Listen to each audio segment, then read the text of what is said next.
എല്ലാവർക്കും നമസ്കാരം.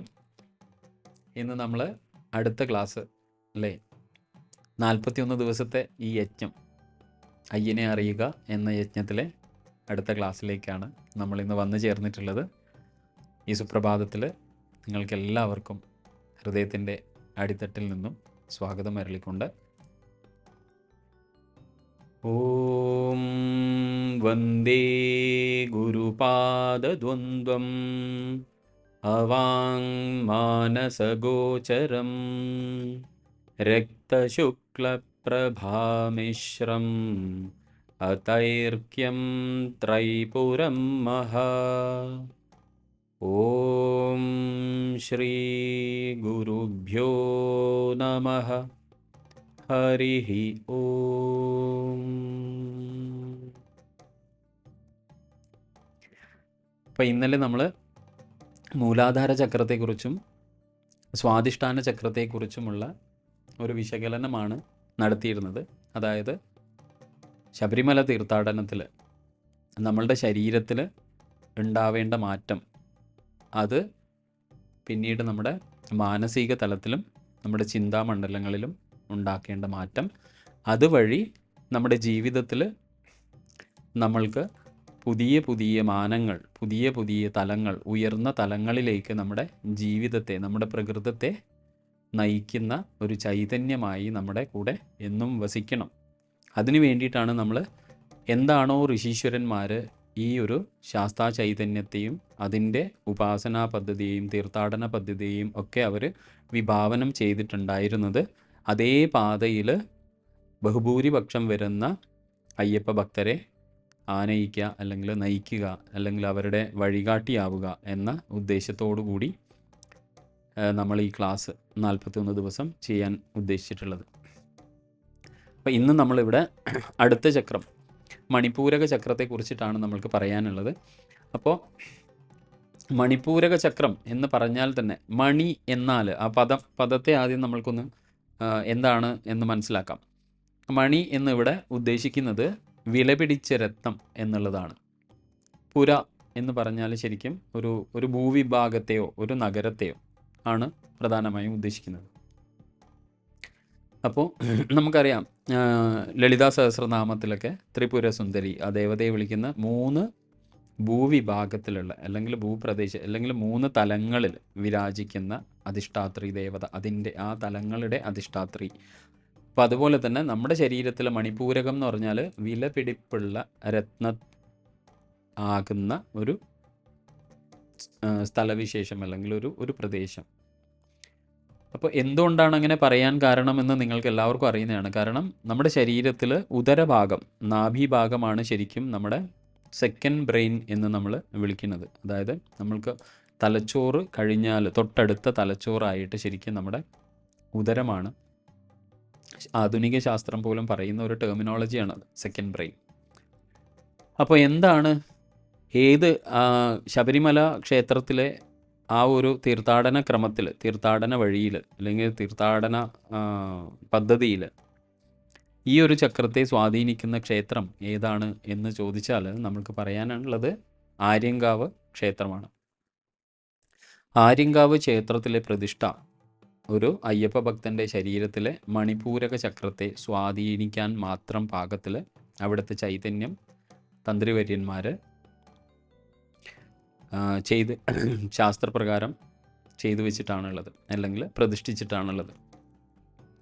അപ്പോൾ ഈ മണിപൂരക ചക്രം നമ്മൾക്കറിയാം, നമ്മുടെ ശരീരത്തിൽ ഈ പറയുന്ന പോലെ നാഭിയുടെ മൂലം, നമ്മുടെ പൊക്കിൾക്കൊടി, ആ ഒരു പ്രദേശമാണ്, ആ അടിത്തറയിലാണത് സ്ഥിതി ചെയ്യുന്നത്.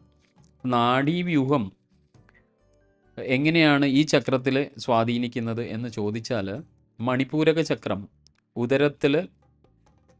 ഉദരത്തിലെ ഞരമ്പുകൾ പുറപ്പെടുവിക്കുന്ന പ്രസരണം അല്ലെങ്കിൽ വികിരണ രശ്മി, അതിൻ്റെ വ്യൂഹവുമായി ചേർന്ന് പ്രവർത്തിക്കുന്നു. അതായത് നമ്മൾക്കറിയാം, നമ്മൾ ശരിക്കും നമ്മുടെ പുറം ലോകവുമായിട്ട് അല്ലെങ്കിൽ ഈ പ്രപഞ്ചവുമായിട്ട് നമ്മൾ കമ്മ്യൂണിക്കേറ്റ് ചെയ്യുന്ന ഒരു കമ്മ്യൂണിക്കേഷൻ ഹബ്ബാണെന്ന് വേണമെങ്കിൽ പറയാം. കാരണം ഇപ്പോൾ ഒരു സ്ത്രീയെ സംബന്ധിച്ചാൽ ആ സ്ത്രീയുടെ ഗർഭാവസ്ഥയിൽ വയറ്റിൽ വളരുന്ന കുട്ടി അമ്മയുമായി സംവദിക്കുന്നതും അമ്മ കുട്ടിയുമായി സംവദിക്കുന്നതും പൊക്കിൾ കൊടിയിലൂടെയാണ് അല്ലേ, എല്ലാവർക്കും അറിയുന്നതാണ്.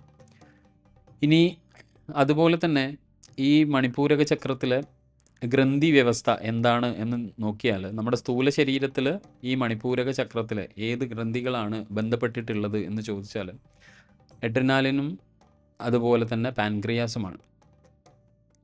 അപ്പോൾ നമ്മുടെ ശരീരത്തിൽ പാൻക്രിയാസും എഡ്രിനാലിനുമാണ് ശരിക്കും സ്ഥൂല ശരീരത്തിൽ ഈ ചക്രം സ്വാധീനിക്കുന്ന അല്ലെങ്കിൽ കൺട്രോൾ ചെയ്യുന്ന അല്ലെങ്കിൽ നിയന്ത്രിക്കുന്ന ഗ്രന്ഥികൾ. ഇനി അതിൽ ഏത് പ്രാണനാണ് ഈ ഒരു ചക്രത്തെ സ്വാധീനിക്കുന്നത് എന്ന് പറഞ്ഞാൽ അത് സമാനവായുവാണ്. അപ്പോൾ കഴിഞ്ഞ ഒരു സെഷനിൽ നമ്മൾ മനസ്സിലാക്കിയത് അപാനവായു നിയന്ത്രിക്കുന്ന 2 ചക്രങ്ങൾ മൂലാധാരവും സ്വാധിഷ്ഠാനവും, പഞ്ചപ്രാണനിൽ സമാനവായു നിയന്ത്രിക്കുന്ന ഒരു ചക്രമാണ് നമ്മുടെ മണിപൂരക ചക്രം. അതിൽ പഞ്ചഭൂത തത്വങ്ങൾ എടുത്ത് പരിശോധിക്കുമ്പോൾ എൻ്റെ ശരീരം നിർമ്മിച്ചിരിക്കുന്ന ഈ പഞ്ചഭൂത തത്വങ്ങളെ എടുത്തുകൊണ്ട് ഞാൻ പരിശോധിച്ചാൽ അഗ്നിതത്വമാണ് എൻ്റെ മണിപൂരക ചക്രത്തെ സ്വാധീനിക്കുന്നത്. അതുകൊണ്ട് തന്നെ ആ ചക്രത്തിൻ്റെ ബീജമന്ത്രം രം എന്നതാണ്. ആ ചക്രത്തിൻ്റെ ഇനിയിപ്പോൾ വർണ്ണവ്യവസ്ഥയിൽ നോക്കുകയാണെങ്കിൽ ആ ചക്രത്തിന്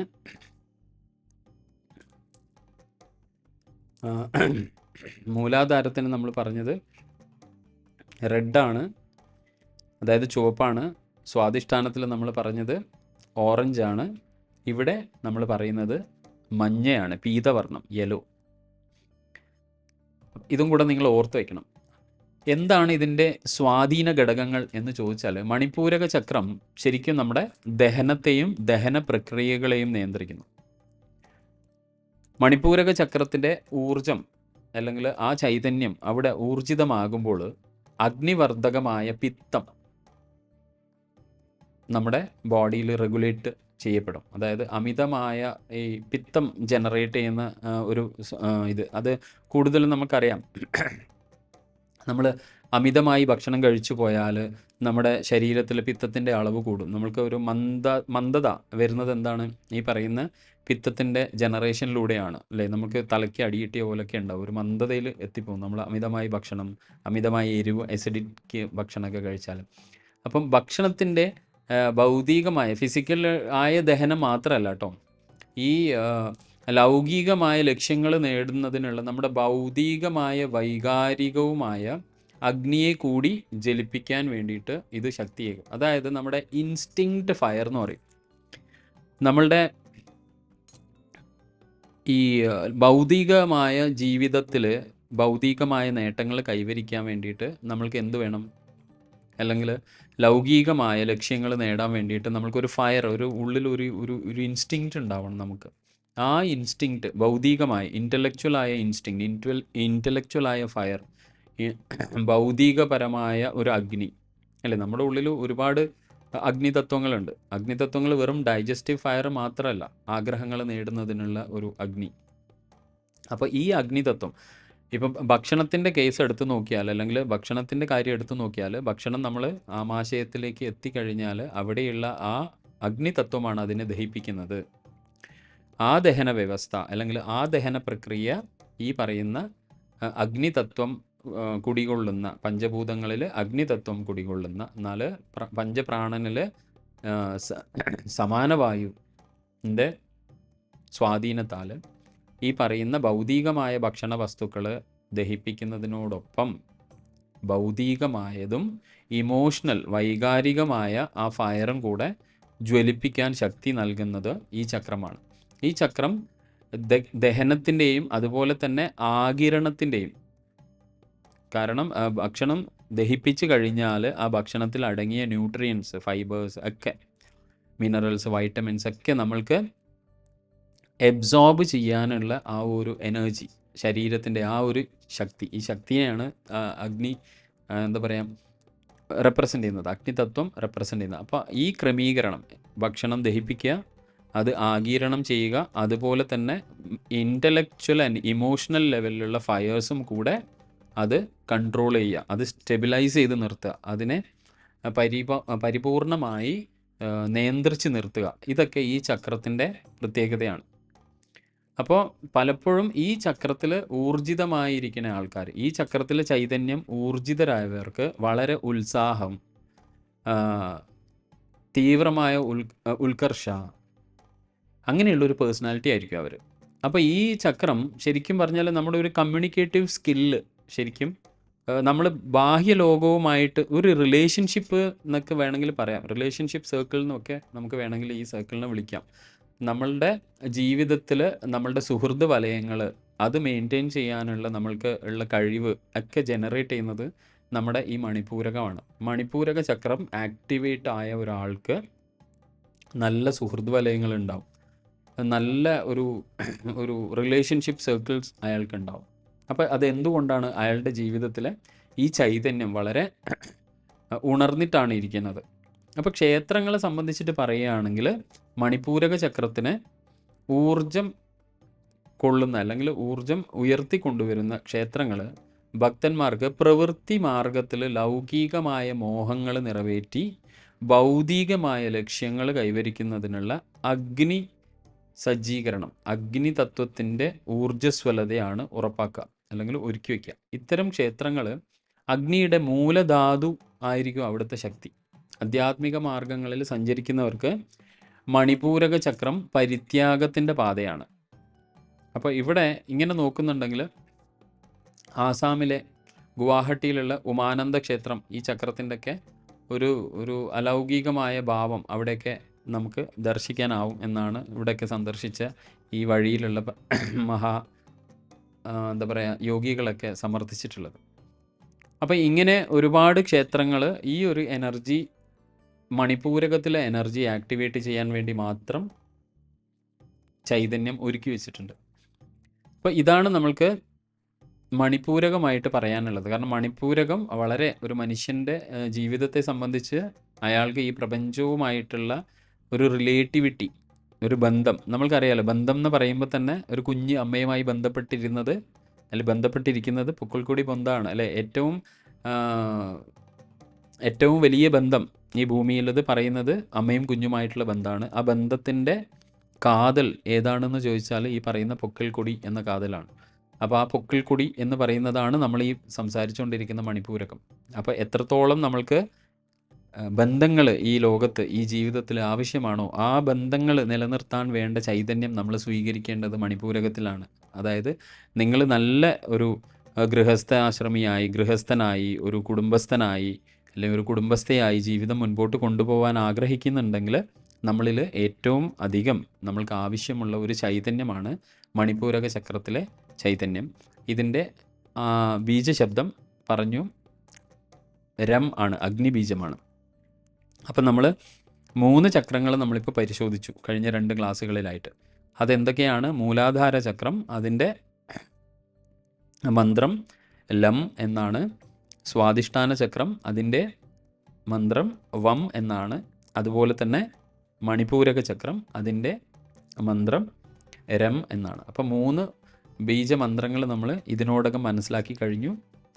അതിനെ ചുറ്റിപ്പറ്റിയുള്ള കാര്യങ്ങളൊക്കെ, ഏതൊക്കെ ഗ്രന്ഥികൾ ഈ ചക്രങ്ങളെ സ്വാധീനിക്കുന്നു, ഏതൊക്കെ പ്രാണൻ ഈ ചക്രങ്ങളെ സ്വാധീനിക്കുന്നു, ഏതൊക്കെ പഞ്ചഭൂത തത്വങ്ങളാണ് ഈ ചക്രത്തെ പ്രതിനിധീകരിക്കുന്നത് അല്ലെങ്കിൽ ആവിർഭവിച്ചിരിക്കുന്നത് എന്നൊക്കെ നമ്മൾ മനസ്സിലാക്കി. പിന്നെ ക്ഷേത്രങ്ങളിലുള്ള തത്വങ്ങൾ, ഏതൊക്കെ ക്ഷേത്രങ്ങളാണ് അല്ലെങ്കിൽ ഏതൊക്കെ ക്ഷേത്രങ്ങളിലാണ് ഇങ്ങനെയുള്ള ഈ മൂർത്തികളെ ഉത്തേജിപ്പിച്ച് നിർത്താനുള്ള ചൈതന്യങ്ങൾ അവിടെയുള്ള തന്ത്രിവര്യന്മാർ ഒരുക്കി വെച്ചിട്ടുള്ളത് എന്ന് മനസ്സിലാക്കി. അപ്പോൾ ആദ്യത്തത് ചൂരിമുത്തയ്യൻ കോവിൽ തമിഴ്നാട്, പിന്നെ നമ്മൾ അച്ഛൻ കോവിൽ പറഞ്ഞു, പിന്നെ ഇപ്പോൾ നമ്മൾ ആര്യങ്കാവും പറഞ്ഞു. അപ്പോൾ അതിനുശേഷം നമ്മൾ അടുത്ത ചക്രമായ അനാഹത ചക്രത്തെക്കുറിച്ചിട്ടാണ് ഇനി നമ്മൾക്ക് ഒന്ന് വിശകലനം ചെയ്യാനുള്ളത്. അപ്പോൾ അയ്യൻ്റെ ഈ ഒരു തീർത്ഥാടന കാലം നമ്മളിപ്പോൾ ശരിക്കും പറഞ്ഞാൽ ഹരിതത്വം നമ്മൾ കംപ്ലീറ്റ് ചെയ്തു. ഹരിതത്വം കംപ്ലീറ്റ് ചെയ്യുക എന്ന് പറഞ്ഞാൽ നമ്മൾക്കറിയാം, ധർമ്മശാസ്താവ് അല്ലെങ്കിൽ സാക്ഷാൽ മണികണ്ഠൻ ശ്രീ അയ്യപ്പൻ ഹരിഹരപുത്രനാണ്.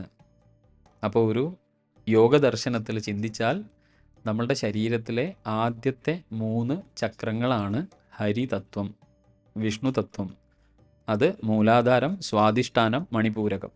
അപ്പോൾ ഇപ്പോൾ നമ്മൾ എത്തി നിൽക്കുന്നത് ഹരിതത്വം കഴിയുന്ന ഘട്ടത്തിലേക്കാണ്. ഇനി നമ്മൾ അടുത്ത തത്വം, അതായത് വിഷ്ണുവും ശിവനും തമ്മിൽ ചേരാൻ പോവുകയാണ്. ഇപ്പോഴും നമ്മൾ വിഷ്ണുവിൻ്റെ മോഹിനി സ്വരൂപമാണ് നമ്മളിപ്പോൾ ചർച്ച ചെയ്തുകൊണ്ടിരിക്കുന്നത്. ആ മോഹിനിയും ഇനി ശിവനും തമ്മിൽ ചേരാൻ പോവുകയാണ്. അതാണ് അടുത്ത ചക്രമായ അനാഹതം. അപ്പോൾ അടുത്ത 3 ചക്രമാണ് ശരിക്കും ഹരതത്വം അല്ലെങ്കിൽ ശിവതത്വം. ഏതൊക്കെയാണ് ആ 3 എന്ന് പറഞ്ഞാൽ അനാഹതം, വിശുദ്ധി, ആജ്ഞ. അപ്പോൾ യഥാർത്ഥത്തിൽ ഹരിഹരപുത്രൻ എന്ന് പറഞ്ഞാൽ നമ്മൾ മനസ്സിലാക്കേണ്ടത് മൂലാധാരം, സ്വാധിഷ്ഠാനം, മണിപൂരകം, അനാഹതം, വിശുദ്ധി, ആജ്ഞ, ഇവർ രണ്ടും ചേർന്നാൽ അയ്യപ്പൻ ജനിക്കുകയായി. സഹസ്രാരത്തിൽ അയ്യപ്പൻ ജനിക്കുകയായി. അത് യഥാർത്ഥത്തിൽ മകരജ്യോതി പോലെ അല്ലേ? ഇത് രണ്ടും ചേരുമ്പോൾ ഒരു സൃഷ്ടി ഉണരുകയാണ്. ആ ഉണർച്ച മകരവിളക്കായും മകരനക്ഷത്രമായും. ഇതൊക്കെയാണ് ശബരിമലയിൽ ഒരുപാട് തത്വങ്ങൾ നമ്മൾ പറഞ്ഞില്ലേ, ഒരുപാട് തത്വങ്ങൾ മനസ്സിലാക്കാനുണ്ടെന്ന് പറഞ്ഞാൽ ഇത് വെറും ഭൗതികമായ തത്വം മാത്രമല്ല. ആകാശത്തിൽ ഉയരുന്ന ഉത്രം നക്ഷത്രം അവിടെ ഉയരുമ്പോൾ എനിക്ക് എൻ്റെ സഹസ്രാരത്തിൽ ആ ഉയർച്ച അനുഭവിക്കാൻ വേണ്ടി പറ്റണം. അപ്പോഴാണ് നമ്മൾ ഋഷീശ്വരന്മാർ പറയുന്ന യഥാ യത് പിണ്ടാണ്ടേ തത് ബ്രഹ്മാണ്ടേ. എന്താണോ എൻ്റെ ശരീരത്തിൽ ഞാൻ അനുഭവിക്കുന്നത് ആ മകരജ്യോതി അതാ ആ ആകാശത്തിലും ഞാൻ ദർശിക്കുകയാണ്. അവിടെ ഞാനും ആ ബ്രഹ്മാണ്ട ചൈതന്യവും ഒന്നാണ്. ഇവിടെയാണ് തത് ത്വം അസി എന്ന് നമ്മൾ പറയുന്നത്. മനസ്സിലായോ? അതായത് ഞാൻ എന്ന ഈ അസ്തിത്വവും നീ എന്ന ആ അസ്തിത്വവും ഒന്നാകുന്ന നിമിഷം അത് നമ്മൾക്ക് രണ്ടാൾക്കും ഭേദമില്ല. നീ തന്നെ ഞാൻ, ഞാൻ തന്നെ നീ. തത് ത്വം അസി. അപ്പം ഇങ്ങനെ ഓരോ തത്വങ്ങൾ നമ്മൾ അറിഞ്ഞ് അറിഞ്ഞ് അയ്യനെ ആരാധിക്കുമ്പോഴാണ് എൻ്റെ ശരീരത്തിൽ, എൻ്റെ മനസ്സിൽ, എൻ്റെ ചിന്താമണ്ഡലങ്ങളിൽ, എൻ്റെ കർമ്മമണ്ഡലങ്ങളിൽ ഈ മാറ്റങ്ങളൊക്കെ ഉണ്ടാവുക. അങ്ങനെയാണ് ഒരാൾ അയ്യപ്പനായി മാറുന്നത് അല്ലേ? നമ്മൾ ഒരാൾ മാല ധരിച്ചു കഴിഞ്ഞാൽ നമ്മൾ അയാളുടെ കാല് തൊടും. അയാളെ ഒരിക്കലും നമ്മൾ പേര് വിളിക്കില്ല. കാരണം എന്താ? പേര് വിളിക്കുന്ന സമയത്ത് ഉണ്ടായ പ്രകൃതമായിരിക്കില്ല അയാൾക്ക് മുദ്ര ധരിച്ചാൽ അല്ലെങ്കിൽ മാല ധരിച്ചാൽ. മാല ധരിച്ചാൽ അയാൾ സാക്ഷാൽ ശബരിമല ശ്രീ മണികണ്ഠൻ്റെ സ്വരൂപമാണ്. മണികണ്ഠനെ എനിക്ക് കണ്ണുകൊണ്ട് കാണാൻ പറ്റുമെങ്കിൽ അത് മുദ്ര ധരിച്ച ഒരു അയ്യപ്പനാണ്. അപ്പം മുദ്ര ധരിക്കുന്നത് അത്രയും വലിയൊരു ഉത്തരവാദിത്തമാണ്. ഞാനിപ്പോൾ നമ്മൾ പറയാറില്ലേ, നമ്മളിപ്പോൾ ഒരു നാടകത്തിൽ ശിവൻ്റെ വേഷമാണ് ഞാൻ ചെയ്യുന്നതെന്ന് വിചാരിക്കാം. ഉദാഹരണം പറയാണ്. ശിവൻ്റെ വേഷവും ധരിച്ചുകൊണ്ട് ഞാൻ ഒരു തിയേറ്ററിൽ പോയിട്ട് സിനിമ കാണുമോ? അല്ലെങ്കിൽ ആ വേഷം ഇട്ടുകൊണ്ട് ഞാൻ നാടകത്തിന് ഇപ്പോൾ ഇൻ്റർവെല്ലാണ് എന്ന് പറഞ്ഞുകൊണ്ട് ശിവൻ്റെ വേഷം ഇട്ടിട്ട് ഞാൻ സിഗരറ്റ് വലിക്കുകയോ അല്ലെങ്കിൽ മദ്യപാനം കഴിക്കുകയോ ചെയ്യുമോ? ഇല്ല. എന്തുകൊണ്ടാണ്? എനിക്കറിയാം ഞാൻ ആ സമയത്ത് റെപ്രസെൻ്റ് ചെയ്യുന്നത് ഒരു പ്രത്യേക കഥാപാത്രത്തെയാണ്. ദിവ്യമായ ഈശ്വരീയമായ കഥാപാത്രമാണ്. അപ്പോൾ മനുഷ്യൻ്റെ തലങ്ങളും ഈശ്വരൻ്റെ തലങ്ങളും ശരിക്കും നമ്മൾക്ക് അറിയുന്നതാണ്. പക്ഷെ എന്തുകൊണ്ടോ ഞാൻ ഈ പറയുന്നത് പോലെ ജീവിതത്തിൽ നമ്മളുടെ ഇന്ദ്രിയങ്ങളുടെ ഇടപെടൽ കൊണ്ടാണ് നമ്മൾ ഞാൻ ദൈവത്തിൻ്റെ തന്നെ പ്രതിബിംബമാണ്, ഈ പ്രപഞ്ചത്തിൽ ഈശ്വരൻ്റെ പ്രതിബിംബമാണ് ഞാൻ എന്ന കാര്യം നമ്മൾ മറന്നു പോകുന്നത്.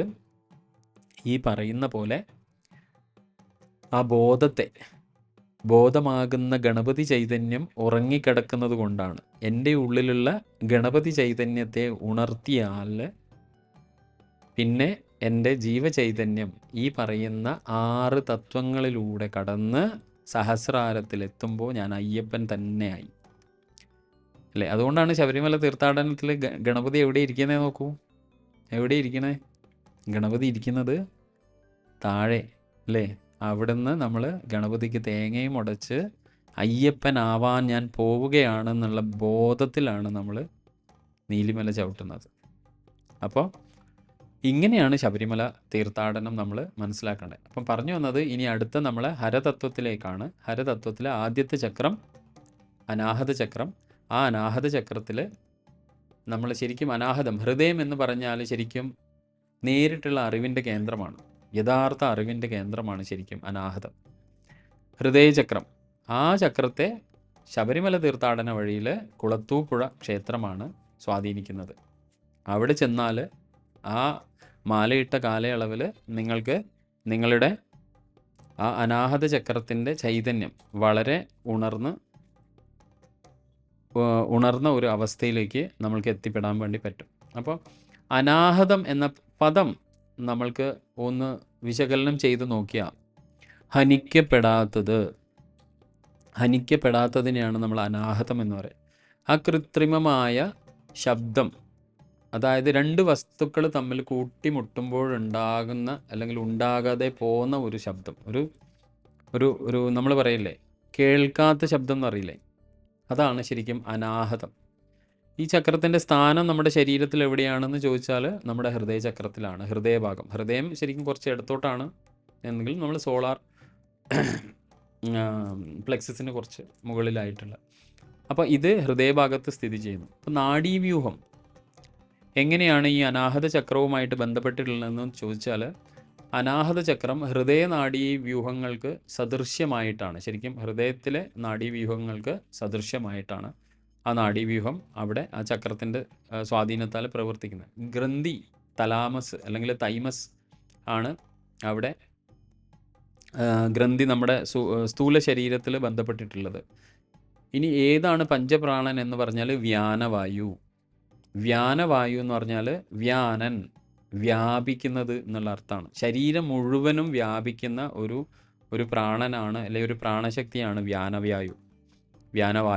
അപ്പോൾ വ്യാനവായു എന്ന് പറഞ്ഞാൽ നമ്മൾക്ക് തന്നെ അറിയാം, നമ്മുടെ സ്ഥൂല ശരീരത്തിൻ്റെ പ്രവർത്തന സ്വഭാവം നിങ്ങൾ എടുത്തു നോക്കൂ. ശരിക്കും ഹൃദയം പമ്പ് ചെയ്യുന്നത് കൊണ്ടാണ് ബ്ലഡ് ശരീരത്തിൻ്റെ എല്ലാ ഭാഗങ്ങളിലേക്കും ചെന്നെത്തുന്നത്, എല്ലാ ഭാഗങ്ങളിലേക്കും വ്യാപിക്കുന്നത് വ്യാനവായു. അപ്പോൾ ഹൃദയ ആരോഗ്യത്തെ ഏറ്റവും കൂടുതൽ സ്വാധീനിക്കുന്ന വായു ഏത് എന്ന് ചോദിച്ചാൽ അത് വ്യാനവായുവാണ്. അത് ഇനി ആ ചക്രത്തിൻ്റെ പഞ്ചഭൂത തത്വങ്ങൾ ഏത് എന്ന് ചോദിച്ചാൽ അത് നമ്മളുടെ വായു തത്വമാണ്. ഇനി ഇതിൻ്റെ സ്വാധീന വശങ്ങൾ ഏതൊക്കെയാണെന്ന് പരിശോധിച്ചാൽ അനാഹത ചക്രത്തെ ഉത്തേജിപ്പിക്കുമ്പോൾ അത് വ്യക്തിയിലുള്ള സുഖലോലുപകത അല്ലെങ്കിൽ കുറച്ചുകൂടി ഉയർന്ന ഒരു ആർദ്ര ചിത്തത എന്നൊക്കെ നമ്മൾ പറയുന്നത്, ജീവിതം ജീവിക്കാൻ വേണ്ടി അല്ലെങ്കിൽ ജീവിതം നയിക്കാൻ വേണ്ടി പ്രേരിപ്പിക്കുന്ന ഒരു ചൈതന്യമുണ്ട്. ആ ചൈതന്യം നമ്മളിൽ ഉണർന്നാൽ മനസ്സിൽ ഭയത്തെ ദൂരീകരിക്കാൻ സാധിക്കും നമുക്ക്. ഈ ചക്രം സജീവമാകുമ്പോഴാണ് ശരിക്കും നമ്മുടെ ഉള്ളിൽ ദയ, കരുണ, ഇതിൻ്റെയൊക്കെ ഒരു പ്രവാഹം അനായാസം സംഭവിച്ചുകൊണ്ടിരിക്കും. അപ്പോൾ അനാഹത ചക്രത്തിലെ മറ്റ് വായുക്കളുടെ അല്ലെങ്കിൽ മറ്റ് പ്രാണൻ്റെ ചംക്രമണം, സമതുലിത അല്ലെങ്കിൽ ബാലൻസിങ്, ഇതൊക്കെ നിലനിർത്തുന്നതിന് ചുമതലയുള്ളതായി മാറുന്ന വായുവാണ് അല്ലെങ്കിൽ പ്രാണശക്തിയാണ് ഈ വ്യാനൻ. അപ്പോൾ ശരീരം ശരിക്കും പറഞ്ഞാൽ ബാലൻസ് ചെയ്യുക, ശരീരത്തിൻ്റെ നിലനിൽപ്പിനെ അടിസ്ഥാനമായി പ്രവർത്തിക്കുന്ന ഒരു വായുവാണ് ശരിക്കും വ്യാനവായു. ഈ വായുവാണ് നമ്മുടെ ശരീരത്തിലുള്ള എല്ലാ മറ്റ് പ്രാണനെ നിയന്ത്രിക്കുന്നത്. ഹൃദയഭാഗത്താണെന്ന് നമ്മൾ പറഞ്ഞു. ആ ഭാഗത്തെ ചൈതന്യം ഉണർന്നാൽ നമ്മൾക്കുണ്ടാവുന്നത് നമ്മുടെ മൈൻഡിൽ ഓൾവേസ് കുടികൊള്ളുന്ന ഈ ആശങ്ക, ഭയം എന്ന വികാരം അത് അകറ്റും. ആധ്യാത്മിക വഴിയിൽ നമ്മൾ പറയുക ദുർഗാ ചൈതന്യം എന്നാണ് നമ്മൾ ശരിക്കും വിളിക്കുക. ഈ ചൈതന്യം ഉണരുന്ന ആളുകളിൽ ദുർഗ വസിക്കും. ദുർഗ എന്ന് പറഞ്ഞാൽ ദുർഗതിയെ താണ്ടി നമ്മൾക്ക് സംരക്ഷണം നൽകുന്നവൾ എന്നാണ് ദുർഗ. അപ്പോൾ ദുർഗ ശരിക്കും ഒരു ഹൃദയത്തിൽ, നമ്മുടെ ജീവിതത്തിൽ, നമ്മുടെ ചിന്താമണ്ഡലങ്ങളിൽ ഒക്കെ ദുർഗ വിരാജിക്കണമെങ്കിൽ, ധൈര്യം നമ്മുടെ കൈമുതലാവണമെങ്കിൽ ആ ഹൃദയത്തിൽ എന്തുണ്ടാവാൻ പാടില്ല? ഭയം ഉണ്ടാവാൻ പാടില്ല. അപ്പോൾ വ്യാനവായു, നമ്മുടെ പഞ്ചപ്രാണനിൽ വ്യാനവായു വളരെ ശക്തിമത്തായിരിക്കണം. ആ ശക്തിമത്തായിരിക്കുന്ന ശരീരത്തിൽ അയാളുടെ മനസ്സിൽ നിന്ന് ഭയം ദൂരീകരിക്കും. അയാൾക്ക് ഒരു ജീവിതം നയിക്കാനുള്ള ഒരു ത്വരയുണ്ടാവും. വളരെ ക്ലിയർ ആയിട്ട് പറഞ്ഞാൽ വളരെ ആലസ്യമൊന്നും അയാളെ പിടികൂടില്ല, ഓൾവേസ് എനർജറ്റിക് ആയിരിക്കും. പിന്നെ ക്ഷേത്രങ്ങളെ സംബന്ധിച്ചിട്ടാണെങ്കിൽ അനാഹത വായുവിനെ ഉണർത്തുന്ന ക്ഷേത്രങ്ങൾ ഭയത്തെ നീക്കുന്നതിനും ആഗ്രഹങ്ങളെ നിറവേറ്റുന്നതിനും ഉള്ള ശക്തി കേന്ദ്രങ്ങളായിരിക്കും. നമ്മൾക്ക് ചുറ്റുമുള്ള എല്ലാ ഭദ്രകാളി ക്ഷേത്രങ്ങളും ദുർഗാക്ഷേത്രങ്ങളും ഈ അനാഹത ചക്രത്തെ ഉണർത്തുവാനുള്ള, അല്ലെങ്കിൽ ഭയത്തിൻ്റെ കാരണത്തെ നശിപ്പിക്കാൻ പാകത്തിലുള്ള ചൈതന്യങ്ങൾ പ്രവഹിക്കുന്ന ശക്തി കേന്ദ്രങ്ങളാണ്. അപ്പോൾ അങ്ങനെയുള്ള ക്ഷേത്രങ്ങൾ സന്ദർശിക്കുമ്പോൾ നമ്മുടെ ശരീരത്തിൽ ആ ക്ഷേത്രങ്ങൾ ഏത് സ്ഥലം സ്വാധീനിക്കും എന്ന് പറഞ്ഞാൽ എൻ്റെ അനാഹതത്തെ സ്വാധീനിക്കും. ആ അനാഹതം സ്വാധീനിക്കുന്നതോടുകൂടി എൻ്റെ മനസ്സിലുള്ള ഭയങ്ങൾ അകന്ന് സാക്ഷാൽ ദുർഗാ ചൈതന്യം, എന്തിനേയും കീഴടക്കാനുള്ള ആ ചൈതന്യം. നമ്മൾക്കറിയാം, ദുർഗ എന്ന് പറയുമ്പോൾ തന്നെ ഒരു മനുഷ്യൻ, ദുർഗയ്ക്ക് 9 ഭാവങ്ങളുണ്ട്. നവദുർഗ, നമ്മൾ നവരാത്രികളിൽ ആരാധിക്കുന്നത് ഈ നവദുർഗ എന്ന് പറയുന്ന ദുർഗയുടെ വ്യത്യസ്ത ചൈതന്യത്തെയാണ്. നമുക്കറിയാം, ഒരു മനുഷ്യൻ്റെ പരിണാമത്തിൻ്റെ ഊർജ തലങ്ങളാണ് ശരിക്കും വിഷ്ണുവിൻ്റെ 10 അവതാരങ്ങൾ. ഒരു വ്യക്തിയിൽ, അല്ലെങ്കിൽ ഈ മനുഷ്യൻ്റെ മാനവരാശിയുടെ പരിണാമ ഫലമായി എത്തി നിൽക്കുന്ന മനുഷ്യകുലം, മനുഷ്യവർഗത്തിൽ അന്തർലീനമായിരിക്കുന്ന 9 ശക്തിവിശേഷങ്ങളാണ് ശരിക്കും നവദുർഗ എന്ന് പറയുന്നത്. അതിൽ പ്രഥമമായിട്ട് ശൈലപുത്രി, പിന്നെ ബ്രഹ്മചാരിണി, ചന്ദ്രകണ്ഠ, കൂഷ്മാണ്ഡ, സ്കന്ദമാത, അങ്ങനെ പോയിട്ട് നമ്മൾ 9 ദുർഗ, സിദ്ധിദാത്രി വരെ എത്തി നിൽക്കുന്ന 9 ഭാവങ്ങളെയാണ് ശരിക്കും നമ്മൾ നവദുർഗ എന്ന് പറയുന്നത്. അപ്പോൾ ഈ നവദുർഗ ഭാവങ്ങൾ ഒരു വ്യക്തിയിൽ ഉണരണമെങ്കിൽ, ഞാൻ നേരത്തെ പറഞ്ഞ പോലെ ദുർഗ എന്ന ഭാവം ഉണരണമെങ്കിൽ തന്നെ അനാഹതം വളരെ ആക്റ്റീവായിരിക്കണം, അനാഹത ചൈതന്യം വളരെ ആക്റ്റീവായിരിക്കണം. ഈ അനാഹത ചൈതന്യത്തെ ആക്ടിവേറ്റ് ചെയ്യാനാണ് നമ്മൾക്ക് ചുറ്റും ഇത്രയും ഭദ്രകാളി ക്ഷേത്രങ്ങളും ഇത്രയും ദുർഗാക്ഷേത്രങ്ങളും. കേരളം ഏറ്റവും കൂടുതൽ ഭദ്രകാളിയുടെ ആരാധന നടക്കുന്ന ഒരു സ്ഥലമാണ്. ഇത് ശ്രദ്ധിച്ചാൽ തന്നെ നിങ്ങൾക്ക് മനസ്സിലാവും കേരള ജനതയുടെ ഫോക്കസ് എവിടെയായിരുന്നു എന്ന് പറഞ്ഞാൽ, ഒരു വ്യക്തിയെ പരമാവധി ഉയർച്ചയിലേക്ക് എത്താൻ വേണ്ടിയിട്ട് തൻ്റെ ഉള്ളിൽ ഉറങ്ങിയിരിക്കുന്ന 9 ദുർഗാഭാവങ്ങളെ സ്വാംശീകരിച്ച് ആ ചൈതന്യത്തെ ഉണർത്തി ഒരു വ്യക്തിയുടെ പൂർണ്ണതയിലേക്ക് എത്തണമെങ്കിൽ അയാളിൽ ദുർഗാ ചൈതന്യം വളരെ വളരെ വളരെ ശക്തിമത്തായിരിക്കണം. ഇത് പറയുമ്പോൾ 1-2 കാര്യം മനസ്സിലേക്ക് ഓടി വരുന്നത്, ഇന്ത്യയിൽ ശക്തി ആരാധന വളരെ ശക്തമായ ബംഗാളും അതുപോലെ തന്നെ വളരെ ശക്തമായ കേരളം പോലുള്ള സ്ഥലവുമാണ്. കാരണം എന്താണെന്ന് പറഞ്ഞാൽ, ഇപ്പം നമ്മൾക്കറിയാം, ബ്രിട്ടീഷ് ഇന്ത്യയുടെ ഹെഡ് ക്വാർട്ടേഴ്സ് ബംഗാളായിരുന്നു. നമ്മൾ ഏതൊരു സ്ഥാപനത്തിൻ്റെയും ഹെഡ് ക്വാർട്ടേഴ്സ് എവിടെയാണ് വയ്ക്കുക? സമൃദ്ധിയുള്ള, എല്ലാം കൊണ്ടും വികസിച്ച ഒരു സ്ഥലത്താണ് നമ്മൾ ഹെഡ് ഓഫീസ് വയ്ക്കുക. അപ്പോൾ അങ്ങനെയാണെങ്കിൽ ബ്രിട്ടീഷ് സർക്കാർ അവരുടെ ഹെഡ് ഓഫീസ് വെച്ചത് അന്നത്തെ ഭാരതത്തിൽ ഏറ്റവും സമൃദ്ധമായ പൂർണ്ണതയുണ്ടായിരുന്ന ഒരു സ്ഥലത്താണ് ബംഗാൾ. അതുപോലെ തന്നെ ഈ കേരളം എടുത്തു നോക്കിയാലും ഇന്നിപ്പോൾ ആധുനിക ഭാരതത്തിൽ നമ്മൾക്കറിയാം, കേരളത്തിൻ്റെ ഇൻഡെക്സ് ഒരുപാട് കാര്യങ്ങളിൽ മുൻപിൽ തന്നെയാണ്. കുറേ നെഗറ്റീവ് ഇൻഡെക്സിൽ മുമ്പിലാണ് നമ്മളെങ്കിലും ഈ മനുഷ്യൻ്റെ ലൈഫ് ഇൻഡെക്സ് തന്നെ എടുത്ത് നോക്കിക്കഴിഞ്ഞാൽ കേരളത്തിൻ്റെ കാര്യത്തിൽ നമ്മൾക്ക് അറിയുന്ന ഒരു കാര്യമുണ്ട്. കാരണം മറ്റു പലതിലും നമ്മൾ ഈ പറയുന്ന പോലെ മുമ്പിലാണെങ്കിൽ പോലും ലൈഫ് ഇൻഡെക്സ് എടുത്ത് നോക്കിയാൽ വിദ്യാഭ്യാസത്തിൻ്റെ കാര്യത്തിലായാലും അല്ലേ, പാർപ്പിട സൗകര്യത്തിൻ്റെയും അങ്ങനെ ജീവിതവുമായി ബന്ധപ്പെട്ട് കിടക്കുന്ന ഒരു മനുഷ്യൻ്റെ പൂർണ്ണത എന്ന അളവുകോല് വെച്ച് നമ്മൾ ഈ കൊച്ചു കേരളത്തെ അളന്നാൽ തന്നെ നമുക്കറിയാം, നമ്മളെല്ലാവരും ലൈഫ് ഓറിയൻറ്റഡ് ആയിട്ട് ജീവിക്കുന്ന ഒരാൾക്കാരാണ് അല്ലേ. വിദ്യാഭ്യാസം അതിപ്രധാനമായി കരുതുന്ന ഒരു സമൂഹമാണ് നമ്മുടേത്. അപ്പോൾ ഇതൊക്കെ നമ്മൾക്ക് തരുന്ന സൂചന എന്താണ്? ഒരു സമൂഹം ഈ രീതിയിൽ മാറുന്നത് അവരുടെ പൂർവികർ നടന്നു പോയ ആ മാർഗ്ഗമാണ്. ഏത് ചൈതന്യത്തെയാണോ അവർ ജീവിതത്തിൽ കൂടെ കൂട്ടി നടന്നിട്ടുള്ളത്, ആ ചൈതന്യം തന്നെയാണ് അവരുടെ ഈ വികാസത്തിൻ്റെ ഒക്കെ കാരണം. ഞാൻ ഈ പറഞ്ഞ പോലെ ഇപ്പം ബംഗാളിലെടുത്ത് നോക്കിയാലും ശരിക്കും എത്രയോ അല്ലേ കവികൾ, ക്രിയാത്മകമായ ആൾക്കാർ, ഫ്രീഡം ഫൈറ്റേഴ്സ്, ഇതൊക്കെ ആ കാലഘട്ടത്തിൽ ബംഗാളിൽ വളരെ സജീവമായിരുന്നു ഭാരതത്തിൽ. അപ്പോൾ ഇതൊക്കെ എങ്ങനെയാണ് ഈ പറയുന്ന അനാഹത ചൈതന്യം, ഈ പറയുന്ന ദേവി ആരാധനയിലൂടെ, ഭദ്രകാളി കാളി ആരാധനയിലൂടെയൊക്കെ അനാഹത ചൈതന്യം ഉത്തേജിപ്പിക്കപ്പെട്ട സമയത്ത് ആ പറയുന്ന ജനസമൂഹം അല്ലെങ്കിൽ ജനവിഭാഗം ഒരുപാട് പുരോഗതി കൈവരിച്ചിട്ടതാണ് നമ്മൾ കണ്ടിട്ടുള്ളത്.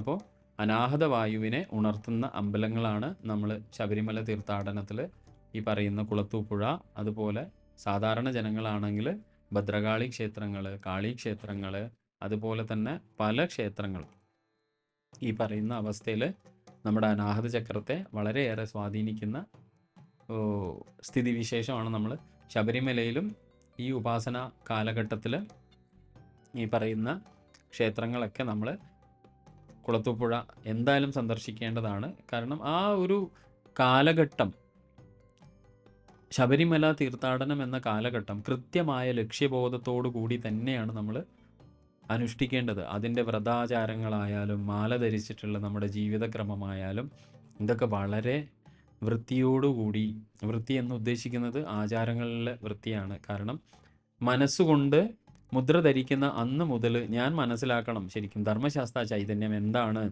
ധർമ്മശാസ്താവ് എങ്ങനെ രൂപം കൊണ്ടു, പാലാഴി മദന കഥകൾ നമ്മൾ അറിഞ്ഞിരിക്കേണ്ടതാണ്. പാലാഴി മദനം കഥയിൽ നിന്നാണ് ശരിക്കും മഹിഷാസുരൻ്റെ കഥയും അല്ലേ, മഹിഷിയുടെ കഥയും, അതേ തുടർന്ന് മഹിഷിയുടെ വധത്തിന് വേണ്ടിയിട്ട് ശാസ്താവ് എന്ന ചൈതന്യം ഉണ്ടായതും ഹരിഹര പുത്രനായി ആ ശാസ്താ ചൈതന്യം ഉണ്ടായതും നമ്മൾ മനസ്സിലാക്കേണ്ടതാണ്. ലോകത്ത് എവിടെയൊക്കെ ശാസ്ത്ര ആരാധനാ സമ്പ്രദായങ്ങൾ നിലവിലുണ്ട് എന്ന് നമ്മൾ മനസ്സിലാക്കണം. എന്തുകൊണ്ടാണ് കലിയുഗത്തിൽ ഈ ചൈതന്യം ഇത്രയും ശക്തി ആർജിക്കാൻ കാരണം നമ്മൾ ശിവചൈതന്യങ്ങളെക്കുറിച്ച് നമ്മൾ മനസ്സിലാക്കിയിട്ടുണ്ട്, ദേവീ ചൈതന്യങ്ങളെക്കുറിച്ച് മനസ്സിലാക്കിയിട്ടുണ്ട്, വിഷ്ണു ചൈതന്യങ്ങളെക്കുറിച്ച് മനസ്സിലാക്കിയിട്ടുണ്ട്. പക്ഷെ എന്തുകൊണ്ടാണ് കലിയുഗത്തിൽ ഇത്രയും വലിയ ഒരു ആരാധക വൃന്ദം അല്ലെങ്കിൽ ഭക്തവൃന്ദം അല്ലെങ്കിൽ സാധക വൃന്ദം ഈ കലിയുഗ വരദനായ അയ്യപ്പൻ്റെ തീർത്ഥാടന കാലത്ത് ഇത്രയും ഒരു ലോകത്തിനെ തന്നെ അത്ഭുതപ്പെടുത്തുന്ന ഒരു തീർത്ഥാടക സമയമാണ് ഈ അയ്യപ്പൻ, അല്ലെങ്കിൽ തീർത്ഥാടന സ്ഥലമാണ് ഈ ശബരിമല. അപ്പോൾ അത് കഴിഞ്ഞ ക്ലാസ്സുകളിൽ നമ്മൾ സൂചിപ്പിച്ചതുപോലെ തന്നെ രണ്ട് പുരുഷ ചൈതന്യങ്ങൾ തമ്മിൽ ചേർന്നിട്ടുണ്ടായ ചൈതന്യമാണ് അയ്യപ്പ ചൈതന്യം, ശാസ്താ ചൈതന്യം. അതുപോലെ തന്നെ വളരെ ശക്തിമത്താണ് മുരുക ചൈതന്യവും. മുരുക ചൈതന്യത്തിലും അവിടെ പുരുഷ ചൈതന്യമാണുള്ളത്, അതുകൊണ്ട് തന്നെ ഉഗ്രത വളരെ കൂടുതലായിരിക്കും. എന്നാൽ ഗണപതി ചൈതന്യം നമ്മൾ കഴിഞ്ഞ ക്ലാസ്സുകളിലൊക്കെ പറഞ്ഞതുപോലെ തന്നെ സ്ത്രീ ചൈതന്യമാണ്. അപ്പോൾ സ്ത്രീയുടേതായ ഒരുപാട് ക്വാളിറ്റീസ് ഗണപതി ഭഗവാന്റെ ആരാധനയിൽ നമ്മൾക്ക് കാണാൻ വേണ്ടി പറ്റും. അപ്പോൾ ഇതൊക്കെ മനസ്സിലാക്കിയിട്ട് വേണം ഞാൻ എന്ത് ചെയ്യാൻ, മാല ധരിക്കുന്ന അന്ന് മുതൽ ശബരിമല ശ്രീ മണികണ്ഠനെ കാണുന്ന അന്ന് വരെ എൻ്റെ ജീവിത രീതി അങ്ങനെ ആയിരിക്കണം. ഇനി നമ്മുടെ വീട്ടിൽ ഒരാൾ ശബരിമലയ്ക്ക് പോകാൻ വേണ്ടി മാലയിട്ടിട്ടുണ്ടെങ്കിൽ അയാളെ നമ്മൾ പരിചരിക്കേണ്ടതും അയാളിൽ നമ്മൾ ദർശിക്കേണ്ടതും ആരെയാണ്? സാക്ഷാൽ ശബരിമല ശ്രീ അയ്യപ്പനെയാണ് നമ്മൾ അയാളിലും ദർശിക്കേണ്ടത്. അപ്പോൾ പറഞ്ഞു വരുന്നത് എന്താണ്, യതീഷ എന്തുകൊണ്ടാണ് ഇത്രയും വലിയ ഒരു മിഷനാണ് നമ്മൾ എടുത്തിട്ടുള്ളത്? 41 ദിവസം നീണ്ടു നിൽക്കുന്ന ഒരു ക്ലാസ് എനിക്ക് തോന്നുന്നു കേരളത്തിൽ സമീപകാലത്ത് ഒരു സ്ഥാപനമോ അല്ലെങ്കിൽ ഇങ്ങനെയുള്ള ഒരു സംഘടനകളോ ചെയ്തിട്ടുണ്ടോ എന്ന് എനിക്കറിയില്ല. എൻ്റെ അറിവിൽ വളരെ കുറവാണ്. അപ്പോൾ അങ്ങനെ നമ്മൾ ശ്രദ്ധിക്കുന്ന സമയത്ത് നമ്മൾക്ക് മനസ്സിലാവുന്ന ഒരു കാര്യം, നമ്മൾ എന്തിനാണ് ഈ 41 ദിവസത്തെ ഒരു യജ്ഞം സംഘടിപ്പിക്കാനും അത് ജനങ്ങളിലേക്ക് എത്തിക്കാനും ഇത്രയും തീവ്രമായി ആഗ്രഹിക്കുന്നതും അതിനുവേണ്ടി ഇത്രയും ഊർജം ചെലവാക്കുന്നത് എന്ന് പറഞ്ഞാൽ, ഈ കലിയുഗ വരദനായ ഈ അയ്യപ്പൻ ഈ ലോകത്ത് ഈ കാലഘട്ടത്തിൽ നമ്മളെ എല്ലാവരെയും ദൈവീകതയിലേക്ക്, ഈശ്വരീയതയിലേക്ക് നയിക്കാൻ പ്രാപ്തമായ ഒരു ചൈതന്യമാണ്. പക്ഷേ ഇന്ന് നമ്മൾ ഭൂരിഭാഗം കാണുന്നതും ഈ ചൈതന്യം അതിൻ്റെ തത്വം അറിയാതെ ആചരിക്കുന്ന ഒരു കാലഘട്ടത്തിലൂടെയാണ് നമ്മൾ സഞ്ചരിക്കുന്നത്. അപ്പോൾ അത് സമൂഹത്തിൽ ഒരുപാട് തെറ്റിദ്ധാരണകൾ ഉണ്ടാക്കിയിട്ടുണ്ട്. 41 ദിവസം വ്രതം അനുഷ്ഠിച്ച് കഠിനമായ കാര്യങ്ങളൊക്കെ താണ്ടി അവിടെ ചെന്ന് ഒരു നിമിഷമെങ്കിലും അയ്യപ്പനെ കണ്ട് തിരിച്ചു വരുന്ന ആളിൽ ആ ഒരു കണ്ടിന്യൂറ്റി, ആ സാധനയുടെ കണ്ടിന്യൂറ്റി നമ്മൾ കാണുവാൻ സാധിക്കുന്നില്ല. രസകരമായ മലയാളത്തിലൊരു പടമുണ്ട് അല്ലേ, ശ്രീനിവാസൻ്റെ ചിന്താവിഷ്ടയായ ശ്യാമള.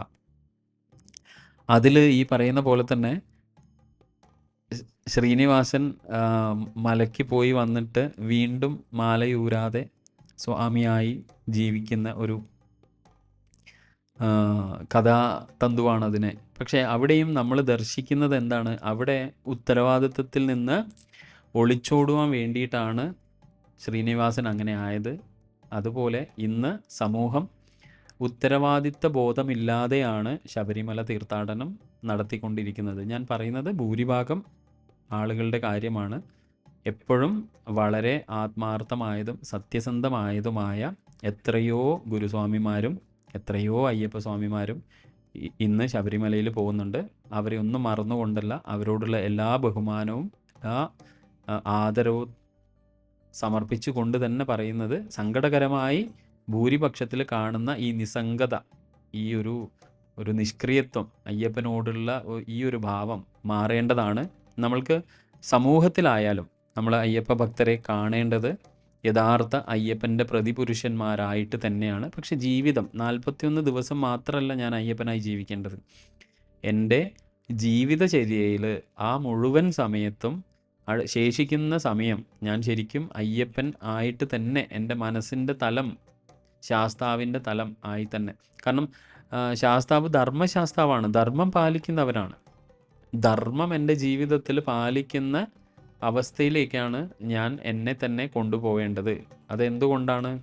ധർമ്മമാണ് എനിക്ക് ഏറ്റവും പ്രധാനം. ധർമ്മത്തിന് അടിസ്ഥാനമായിട്ടാണ് ഞാൻ എൻ്റെ ജീവിതം നയിക്കേണ്ടത് എന്ന കാര്യങ്ങളൊക്കെ നമ്മൾ ഓർത്തിട്ടാണ്. അപ്പോൾ അതുകൊണ്ട് ഈ ഒരു പരമ്പരയിൽ, ഈ ഒരു ജ്ഞാന പരമ്പരയിൽ യതീശ നിങ്ങളുടെ മുമ്പിൽ സമർപ്പിക്കുന്ന ഒരു അഭ്യർത്ഥന, എല്ലാവരിലേക്കും ഈ ഒരു തത്വം എത്തിക്കാനുള്ള ശ്രമമുണ്ടാവുക. അതുപോലെ തന്നെ നമ്മുടെ വീട്ടിൽ ഒരു അയ്യപ്പൻ ശബരിമലയ്ക്ക് യാത്ര പോകാൻ തയ്യാറായിട്ടുണ്ടെങ്കിൽ ആ അയ്യപ്പന് ഈ വിദ്യകളും അറിവുകളും നിങ്ങളുടെ കഴിവിൻ്റെ പരമാവധി എത്തിച്ചു കൊടുക്കാൻ ശ്രമിക്കുക. നിങ്ങളുടെ കുടുംബത്തിലോ നിങ്ങളുടെ തറവാട്ടിലോ അങ്ങനെ മലയ്ക്ക് പോകാൻ തയ്യാറായ ആളുകളുമായി ഇങ്ങനെയുള്ള കാര്യങ്ങളൊക്കെ ചർച്ച ചെയ്യാം. അവരുടെ ഈ ഒരു യാത്രയുടെ ഉദ്ദേശം എന്താണെന്ന് അവർക്ക് കൃത്യമായ ബോധ്യം ഉണ്ടാക്കി കൊടുക്കുക. ഇതൊക്കെയാണ് ശരിക്കും നിങ്ങളോട് പറയാനുള്ളത്. കാരണം ഇന്ന് നമ്മളിപ്പോൾ ചർച്ച ചെയ്തത് അനാഹതമാണ്. അടുത്ത് നമ്മൾ ചർച്ച ചെയ്യേണ്ടത് വിശുദ്ധിയും ആജ്ഞയുമാണ്. അതായത് നമ്മൾ അയ്യപ്പൻ്റെ അടുത്തേക്കുള്ള യാത്ര എത്തിക്കൊണ്ടിരിക്കുകയാണ്. അതായത് ആ തത്വത്തിലേക്കുള്ള യാത്ര. ഇപ്പോൾ നമ്മൾ ഹരതത്വത്തിലേക്ക് പ്രവേശിച്ചു കഴിഞ്ഞു, വിഷ്ണു തത്വം ശിവതത്വത്തിലേക്ക് പ്രവേശിച്ചു കഴിഞ്ഞു, ഹരിഹര. അപ്പോൾ ഈ തത്വങ്ങളൊക്കെ നമ്മൾ കുഞ്ഞുങ്ങൾക്ക് പറഞ്ഞു കൊടുക്കണം. കാരണം ഏറ്റവും കൂടുതൽ ഭാരതത്തിൽ അല്ലെങ്കിൽ ഈ ഒരു ശബരിമല തീർത്ഥാടനം എന്നുള്ളതിനെ വളരെയേറെ, അയ്യപ്പൻ്റെ ജനനം വളരെയേറെ തെറ്റിദ്ധരിക്കപ്പെട്ടതാണ്. അവിടെ ഈവൺ ഹോമോസെക്ഷാലിറ്റി വരെ ചർച്ച ചെയ്യുന്ന അവസ്ഥയിലേക്ക് സമൂഹം കൂപ്പുകുത്തിപ്പോയി. 2 ആണുങ്ങൾ തമ്മിൽ ചേർന്നാൽ എങ്ങനെയാണ് ഒരു കുട്ടി ജനിക്കുക എന്നുള്ള എന്താ പറയുക, ഒരു നികൃഷ്ടമായ ചിന്താ അവസ്ഥയിലേക്ക് നമ്മൾ ഈ തത്വങ്ങൾ കൊണ്ടെത്തിച്ചിട്ടുണ്ട്. കാരണം എന്തുകൊണ്ടാണെന്ന് പറഞ്ഞാൽ ഈ തത്വം അറിയാത്തത് കൊണ്ടാണ് അങ്ങനെ പറയേണ്ടി വരുന്നത്. കാരണം വിഷ്ണു അവരെ സംബന്ധിച്ചിട്ട് ഒരു പുരുഷനാണ്, അതുപോലെ തന്നെ ശിവൻ ഒരു പുരുഷനാണ്. അപ്പോൾ ഹരിഹരപുത്രൻ 2 പുരുഷന്മാർ ചേർന്നാൽ എന്താണ്, എങ്ങനെയാണ് എന്ന് ചോദിച്ചാൽ നമ്മുടെ കുഞ്ഞുങ്ങൾക്ക് അല്ലെങ്കിൽ നമ്മൾക്കോ ഇതിന് ഉത്തരം പറയാൻ സാധിക്കുന്നില്ല. പക്ഷെ നമ്മുടെ ആധ്യാത്മികത എപ്പോഴും, പുരാണങ്ങൾ എപ്പോഴും നമ്മളോട് കഥ പറയുന്നത് ഈ പറയുന്ന നമ്മൾക്ക് ചുറ്റുമുള്ള കഥാപാത്രങ്ങളെ ഉപയോഗിച്ചിട്ടാണ്. പക്ഷെങ്കിൽ അതിൽ നിന്ന് നമ്മൾ മനസ്സിലാക്കേണ്ടത് അതിലെ തത്വമാണ്. ഇപ്പോൾ ഇവിടെ ആധ്യാത്മിക യാത്രയിൽ ശാസ്താവ് എന്ന് പറഞ്ഞാൽ, അയ്യപ്പൻ എന്ന് പറഞ്ഞാൽ, ഐ എന്ന് പറയുന്നത് തന്നെ 5 എന്നുള്ള അർത്ഥത്തിലാണ്. 5, 5ൻ്റെ നാഥൻ അതാണ് ശരിക്കും അയ്യപ്പൻ. ഏത് 5? പഞ്ചഭൂതങ്ങൾ. അതുകൊണ്ടാണ് അയ്യപ്പന് ഭൂതനാഥൻ എന്ന പേരുള്ളത്, ഭൂതങ്ങളുടെ നാഥൻ. അപ്പോൾ ഈ പഞ്ചഭൂതമായ നിർമ്മിതമായ എൻ്റെ ശരീരത്തിൻ്റെ നാഥൻ അതാരാണ്? അത് അയ്യപ്പനാണ്. അപ്പോൾ എൻ്റെ ശരീരം നോക്കിക്കഴിഞ്ഞാൽ എന്താണ് എൻ്റെ ശരീരം? എൻ്റെ ശരീരത്തിൽ 100-ലധികം ഊർജ്ജചക്രങ്ങളും ഊർജ്ജചക്രത്താൽ നിയന്ത്രിക്കുന്ന ഒരു ഊർജ്ജ ശരീരം, ഒരു സ്ഥൂല ശരീരം, ഒരു മനോമയ ശരീരം, ഒരു വിജ്ഞാനമയ ശരീരം, ഒരു ആനന്ദമയ ശരീരം. ഈ ശരീരത്തെ നിലനിർത്തുന്നത്, അല്ലെങ്കിൽ ഈ ശരീരത്തെ മറ്റൊരു വ്യക്തിക്ക് അനുഭവിക്കാൻ സഹായിക്കുന്നത് എന്താണ്? പഞ്ചഭൂതങ്ങളെ കൊണ്ട് ഉണ്ടാക്കിയ ഒരു സ്ഥൂല ശരീരത്തിൽ മറ്റ് 4 ശരീരത്തെ ഉള്ളടക്കം ചെയ്ത് ഒരു വ്യക്തമായതിനെ നമ്മൾക്ക് ദർശിച്ച് തരുന്നതാണ്.